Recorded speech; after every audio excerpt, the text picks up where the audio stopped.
This episode of Mark My Words is sponsored by the Coatings Alliance, makers of C2 paint. When C2 President Tom Hill asked me my opinion of what would make a program for their super premium wood finish product, Guard, more attractive to dealers, I shared my view that dealers look for three things when they're considering putting new products in their stores. They want a low initial investment.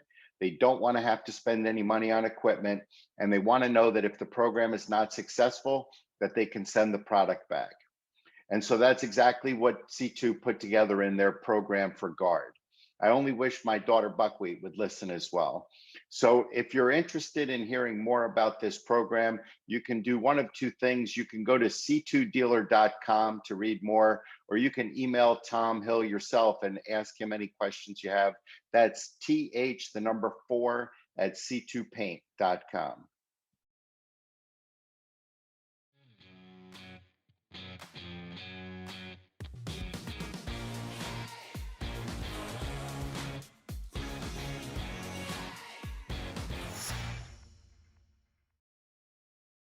Hey, everybody, thanks for joining me today on another episode of In the News. You are listening and watching the Mark My Words podcast and vlogcast. I'm your host, Mark Lipton. Thank you so much for joining me today.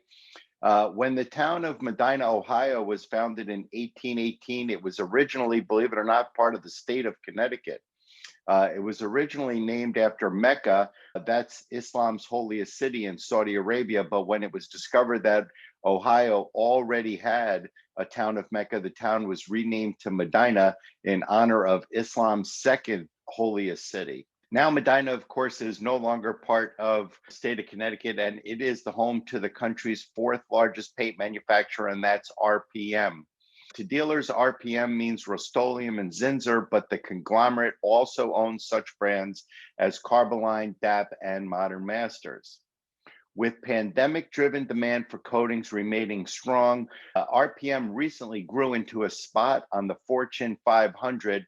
That's the list of the largest 500 companies by revenue in the United States. It was the first time that RPM had made that list since 1994. Joining the list at number 489, RPM sales exceeded 5.5 billion for the last calendar year. That's with a B. While 65% of those sales come from the company's industrial segment, which generally speaking is not sold through independent dealers, RPM is still one of our segment's largest players.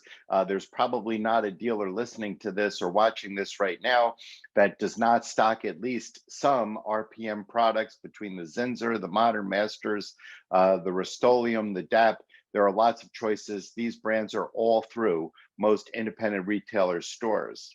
When asked about his company's entry into the famed Fortune list, RPM CEO and Chairman Frank Sullivan said that the credit goes to our 15,000 hardworking associates around the world. And I would like to call out my friends James Trezzo and Frankie Molinelli.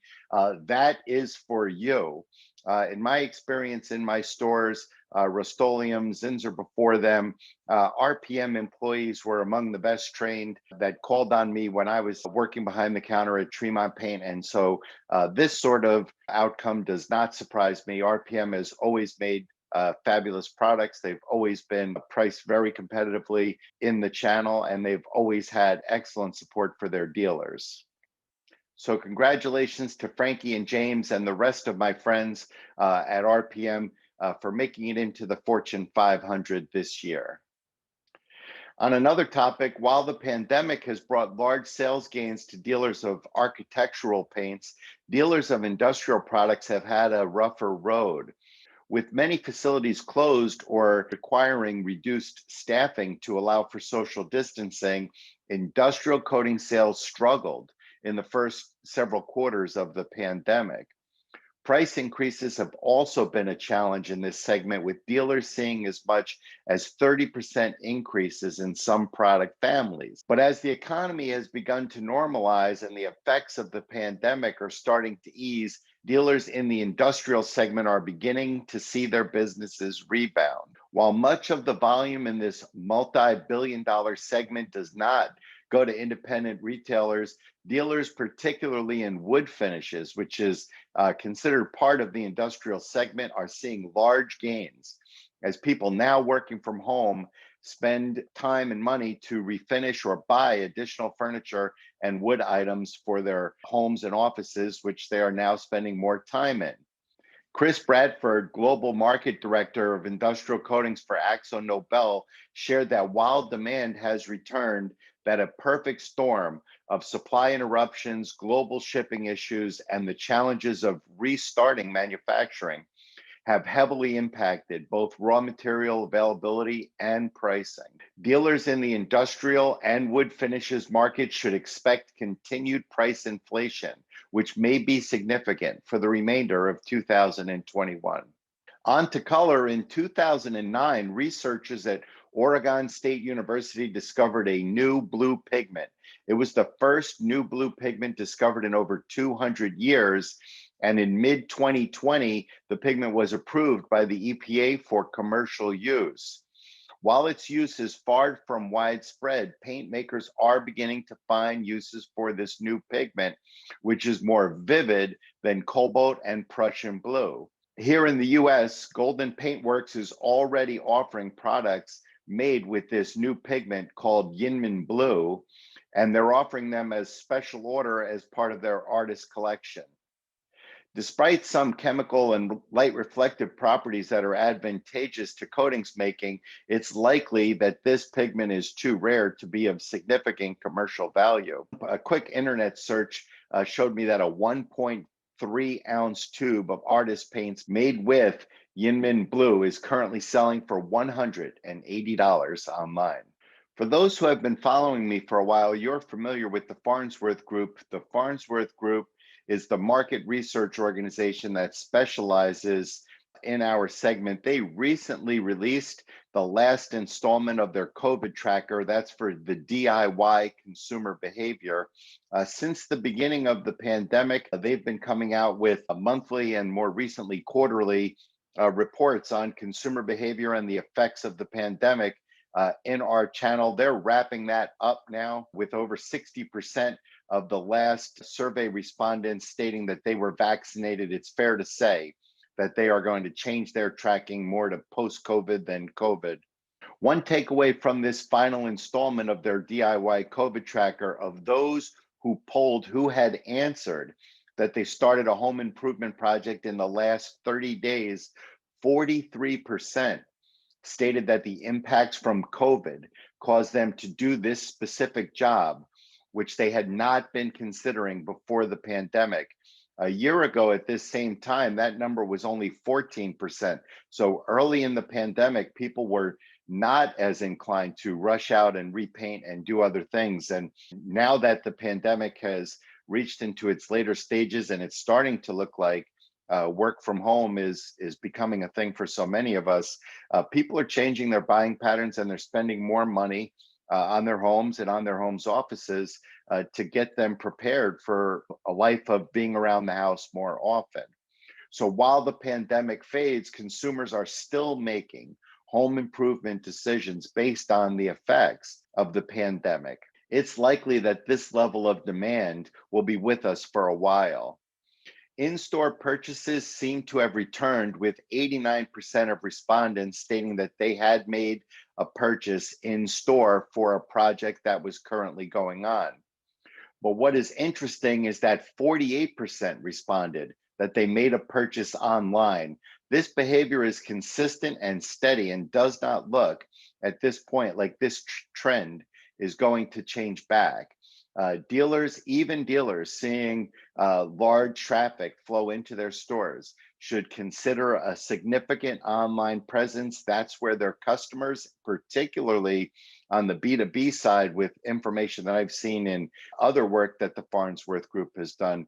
On the B2B side, business customers are looking for dealers who can supply them their needs through an online ordering process. AkzoNobel is in the news with a recent acquisition as they announced the purchase of Grupo Orbis. That's a leading paint manufacturer in South and Central America. AXO is the third largest paint maker in the world with sales of over $11 billion. This is AXO Nobel's third acquisition in the last 18 months. They've recently added Titan Paints in Spain, and here in the United States, they've recently added Nautical Paints. While this acquisition does not directly impact dealers, it is still significant in my view. Economies of scale are important to paint manufacturers, and size has a tremendous impact on price. Manufacturers who buy raw materials by the mountainside versus by the trainload can make paint cheaper. Manufacturers whose smallest batch is 10,000 gallons have a price advantage over those who are still making paint 2, 3, 4,000 gallons at a time. As part of a larger trend towards paint manufacturers getting bigger, here's what concerns me for the independent dealer channel, particularly as it relates to the largest player in our channel, and that's Benjamin Moore, who has generally not participated in the acquisition frenzy. It's my guess from recollection that Benjamin Moore first became a billion-dollar company from what I recall around 1998. You're welcome to write to me and tell me if you know better.